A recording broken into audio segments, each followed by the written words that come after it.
Hello, everyone, and welcome back to another episode of Self-Published Success, a show that highlights forward-thinking authors who chose self-publishing over traditional and found success in doing so. My name is John Feldman, founder and CEO of Visionary Literary, and your host for today's show. Our guest today is Glenn Rudin. Glenn is the author of A Brand in Your Hand and is known as the Message Master. He is a high-energy sales and marketing consultant and coach with more than 25 years of diverse experience with a focus on consumer packaged goods. He specializes in messaging, both verbal and nonverbal, and branding. He helps his clients create breakthrough messaging so that they are clearly understood in their respective markets. Glenn, welcome to the show. Thanks so much, John. I appreciate that, and the description there that I gave you is right on. This is what I do. It's what I'm passionate about. So I'm thrilled to be here and speaking to your listeners and you about that. Well, good. I'm very, very glad that you're excited because we're excited. Branding is something that we're always discussing with our clients and then just with people in our network as well. So going off of that brief introduction, tell us more about you, your background, and how you became the Message Master. I really appreciate that. It's a great way for me to get started. So early in my career, I worked in various marketing and sales jobs with some of the biggest cosmetic companies in the world. Probably the most well-known for your listeners would be the Revlon company, which manufactures all kinds of women's cosmetics. And, through the entire low-end mass market to the expensive stuff that they sell in department stores. And in one of my marketing jobs there, I was really tasked with having to come up with great copy. The woman that I worked for was a real taskmaster and really, really insisted upon rewrite after rewrite because she knew that products needed great copy in order to justify the prices that we were selling some of these items for. And that was a great introduction to me. And it got me really understanding everything that goes into a package, whether it's for a cologne, fragrance, or a treatment product, really high-end stuff.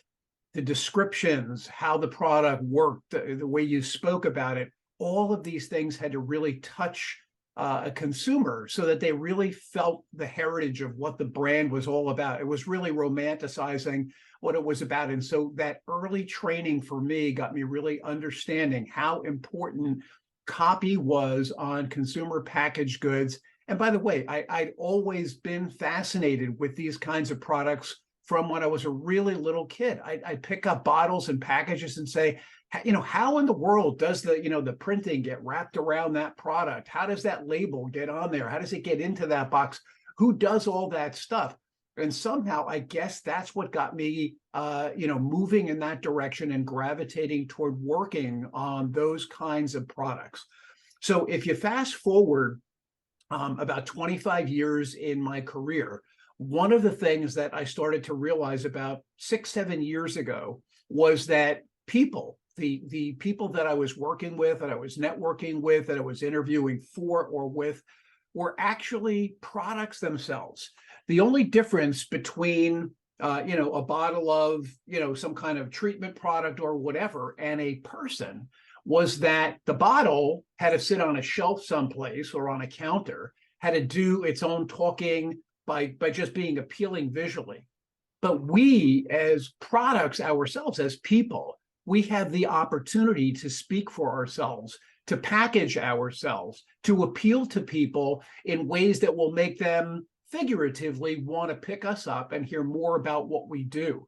So I really started focusing on how can people package and label themselves in ways that make them more attractive and more able to be understood so that whatever they were selling would come across in a clearer way. It's a long answer, but it really gives you the evolution of how I've gone from, and I still work on package development to people development, John.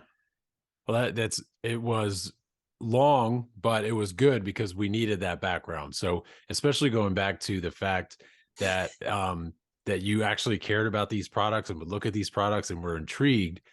even as a kid, and then still now you're still doing this, and this is your career. This is how you make a living. So, first off, congrats on following that passion of yours.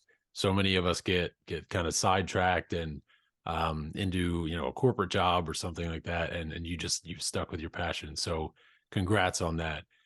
One thing that you mentioned is the wording on packages and how that is the only thing that can sell a package. So when it comes to books, a book is a product, and the back cover copy, when you turn over that book, when you pick it up off of a shelf at Barnes and Noble or your local bookstore, a potential reader is looking at the back cover copy. They're looking at those 2 to 3 paragraphs that are, it's not writing, it's not content writing, it's copywriting, like you said. So those are the few lines that can sell that book. So that's a very interesting concept, how we can have books and your, say, Revlon products, sort of having the same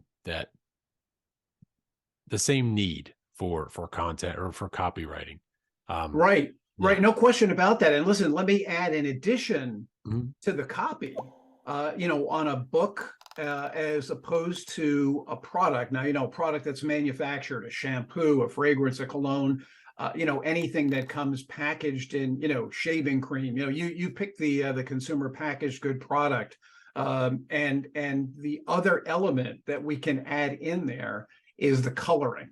Now, the difference between, these products and a book is, on a book, not only do you get to put some of that copy on the back jacket and you get to put your title on the front, but what colors, what images are you going to decorate that with as well? And look, I picked up this nickname, the Message Master, because along the way, people recognize this talent. I have no other way to describe that, for listening to people describe their books or their products or their businesses, and hear them in a unique way from my perspective, and then tell them back, listen, this is what I'm hearing. This is what I think other people would need to hear to be more intrigued. So if we take it to the back of the book or the front of the book, right, the idea isn't to get across your most dynamic or your most complex idea of your book, but it's to really get people leaning in, to really get people curious about, wow, that's really interesting on the back cover. I wonder what else is interesting inside the book. And that, to me, is really one of the key challenges, whether it's product development and looking at a book as a product as well, because that's what your listeners are coming here for. How can you put something on that book that's going to make somebody really endeavor to want to look inside, to dig deeper into it and say, is this for me, or is this for somebody that I know who has this unique problem or need, and I want to get it for them? Yeah. So Glenn, these are all really good points. And just being able to, so many of us who write a book, whether it's fiction or nonfiction, you take weeks or months or years, and you put together this book, and you know that the words inside on the pages can really impact someone's life, whether it's a nonfiction book and it can help someone, or it's a fiction book and it can just entertain. But the thing that many authors struggle with is that cover, like you were saying. So cover designers can help with the graphic design, the front of the cover, the layout, but it's that copywriting, that back cover copy, that selling, that people really struggle with. So given your profession, is there any 1 or 2 pieces of advice that you would say to an author who, again, they have taken so much of their time to put together the 200, 300, 400 pages inside of the book? What would your advice be to them for those few sentences that will be on the back cover? Right. So, this is, this back copy is very similar to elevator pitch, which is one of the things that I speak about publicly, that I lecture on, and that I work with, private clients and groups on, is how to really develop that elevator pitch. And the idea on the back of that book is really similar. I really need the people who are listening to you and I today, who are trying to come up with something great for the back of that book, to think long and hard. We know you love the work that you've done in that book, but what are the one or two key values? What's the most important lesson, message, idea, or value that somebody is going to get out of your book? And keep in mind that, you know, there's thousands and thousands of books. We want to think that our ideas and our thoughts, our products are all super unique, and they're probably not. But maybe the way we've looked at them, the way we've described them, the outcomes that we can hope someone will get if they take the time to read our book. What is the single most important value that you are providing to the person who's going to pick up that book, so that when they look at it, they say, that's something that I hadn't thought about. That's something that I really need. And as you said, John, this takes time. This could take weeks and months, but it's so important, because if you can't get somebody to read that little bit of copy, they'll never pick up the book. They'll never get into the subject matter. You'll never be able to help them. So you do have to give away a little bit of what your story, your book, your idea, what your secret sauce is all about in that back little section, so that someone will get it and say, you know, that's too good. I can't skip over this. I want to dig inside and see some more, if there's some more magic like this inside. So you really have to take the time to do that. And it's very similar to, if we compare it to the elevator pitch and the introduction, the first 8 or 10 words of your pitch. If you can't get me, you know, leaning in saying, well, that sounded really interesting, or that really applies to me, or that really applies to my friend, my partner, my girlfriend, you know, my boss, you know, person that's working for me. If you can't make that magic happen right there, then you immediately start to lose someone, and they just kind of move on to the next title. Similar, they just move on to the next pitch. So it's really, really important. And, you know, one of the ways I think that people can do this is, don't be embarrassed to ask an impartial person who's willing to tell you the truth about your copy. If you read that, would you be interested? Would you want to pick my book up? Because if somebody who's impartial, who's willing to give you the bad news if it is bad news, or the tough news if it is tough news, is doing you the greatest favor in the world. Because until those few lines and that image are right, it doesn't belong getting published. You've got to just sit there and make that right. You've got to, and again, don't keep coming back to the same person. If that person gave you good feedback and now you understand it wasn't strong enough, find somebody else, find somebody else. Eventually, if you push yourself hard enough, the third, fourth, fifth rendition, you won't believe how much better that one is than the first one that you put out, because it'll be that much closer to what the real thing you need to say is. And you can thank these different people that have kind of pushed you along the way to really make it good and better than what it originally was. That's a very, very, very good point. Is that so? The unbiased opinion is very, very important. That's one thing that we, you can't hand this to a spouse, a sibling, a family member and say, what do you think? It has to be unbiased.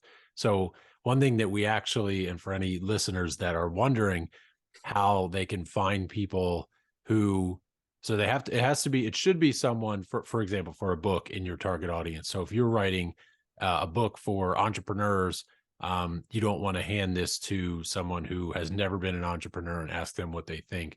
One piece of advice that we give is for someone who's looking for the perfect piece of copy and the perfect feedback, is go to your local Barnes and Noble, your local bookstore, sit in the coffee shop portion of it and work for half a day.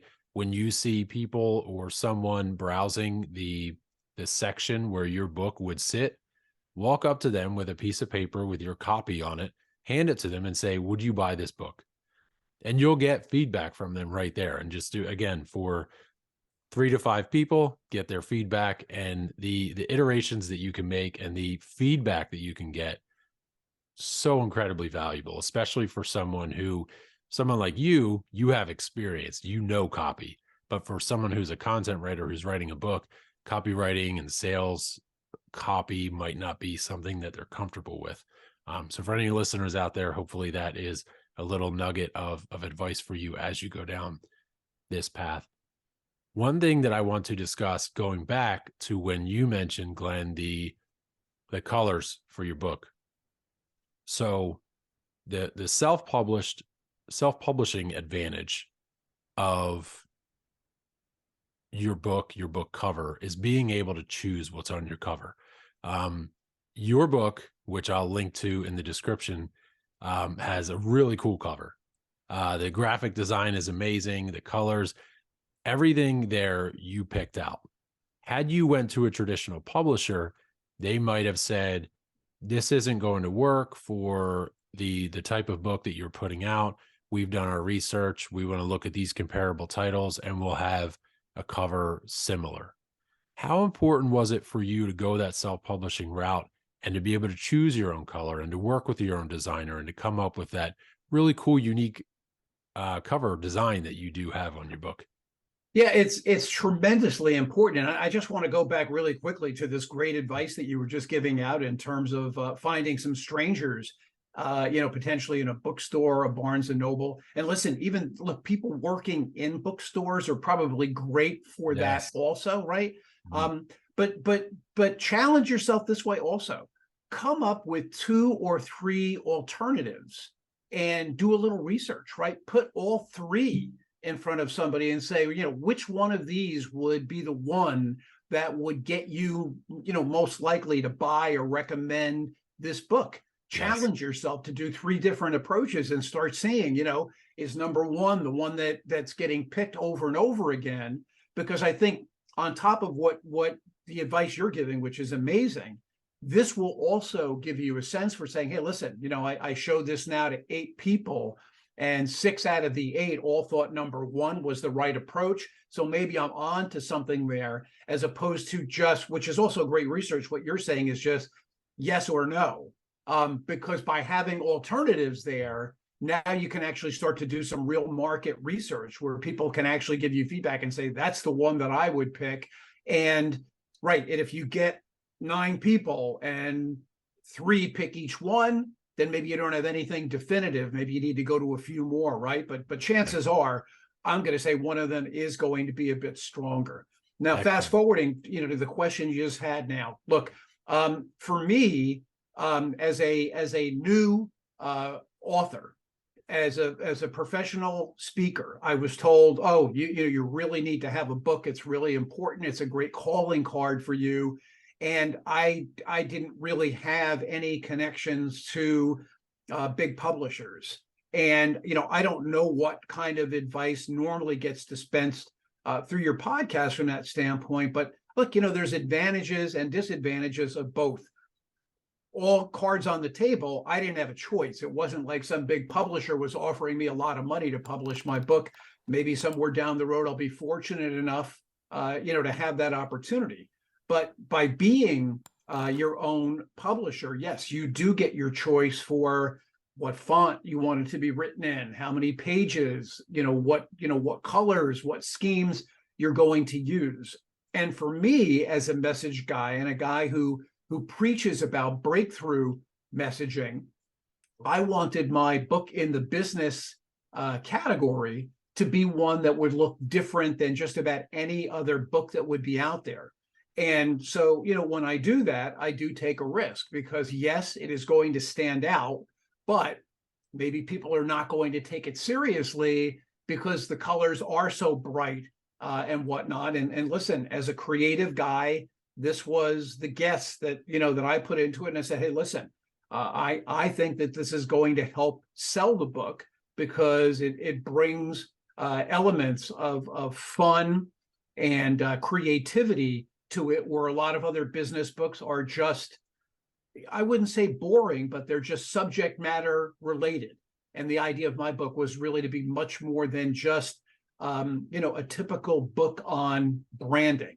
So for me, the coloring, just like when you're designing a website or a brochure, the colors that you choose for your book are also going to have a tremendous impact on whether or not somebody wants to look inside. Again, if the design and those images are enticing, someone's eye might be gravitate toward that and want to pick it up. Similar to when someone does a really different looking colored package with bold graphics or something like that in a mass market store, and you're walking down the aisle, say, wow, look at that purple package over there. What is that? And you may not want it, or you may want it, but your eye is attracted to it. And again, what we're really trying to do is to get someone to pick it up and consider it. And so the color schemes that you're going to choose as a self-published author, again, challenge yourself. And we can go back to that same research method, right? It's so easy today to create your own graphics, right, John? Right. So create 3 different images and put them out in front of somebody. Hey, which one would you be more apt to look at, A, B, or C? And again, now you've got research in the real world where you say, hey, 7 people out of 9 like that color scheme. Maybe there's something about that. Yeah, that's again, excellent advice. Glenn, this has been a great conversation. On this show, typically we discuss so much about the inside components of the book, how to be a better writer, why self-publishing is great because you can find your own editors and you can have the final say and everything. But it's 95% of what we discuss is inside the binding. This whole entire conversation has been about the outside, and it's so important because of what you just said. So there's what we usually tell people is there's an order of events when someone is considering a book, and it's the cover design, which grabs them, as you were just saying. And then it's the title and subtitle if it's a nonfiction book. And then after that, if they're intrigued, they grab the book, turn it around, read the copy, or if they're online, they just look at the product description. And that is going to sell them. And everything, again, that we've discussed is everything that you can help with. You have provided your expertise, and we greatly, greatly appreciate it. Where can any listeners find you who need or want more advice on their product description and copywriting? Love that. And I'm glad that this is resonating. Keep in mind, if we can't get somebody interested in that cover, the colors and the design, they're never going to get inside. Right. And remember, right, it's not just about the consumer that might read it, right? There's buyers for all these stores that are involved in this too, right? We've got to get them interested and intrigued. And if what they're seeing looks like just everything else that they've ever seen, there's a good chance that it's not going to break through with them either. So all of this stuff is really important. So I'm really easy to get in touch with, right? The name of my company up here has always been Creative. So just spelled out.com. That's my website. And you can write to me there. You can book an appointment to speak to me for 30 minutes for free. I'd love to, meet your listeners and see if I can provide them with some great advice on branding and messaging and on self-publishing in books.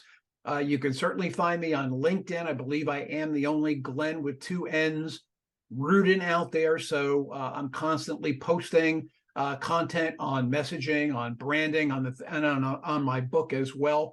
And you can find me there, and you can find me on Instagram as well. I'm on there as well, and I answer all these inquiries that I get, John. I'm thrilled to have people believe that I can help them, and I'm really passionate about it. So it's Glenn with 2 N's _ Rudin, Rudin _ message, MESSAGE _ master. So find me on Instagram, find me on LinkedIn, find me on my website, find my book on Amazon. I'll just hold it up really quickly there. A brand in your hand.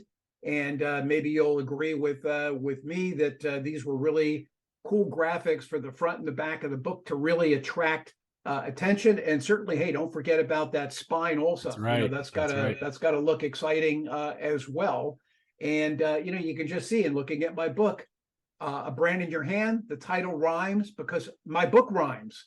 A simple guide to defining you or your business to the world.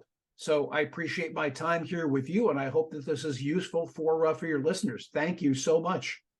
Thank you, Glenn. Yes, this has been excellent information. Again, for the listeners, I will place a link to Glenn's book inside of the description, and then you can find him everywhere that he just mentioned, I would at the very, very least suggest following Glenn on LinkedIn, where he says he posts just some of that advice that you can pull. Again, we talk so much on this show about the interior components of the book, but the exterior is what draws people into the interior. So Glenn, thank you again for being here today.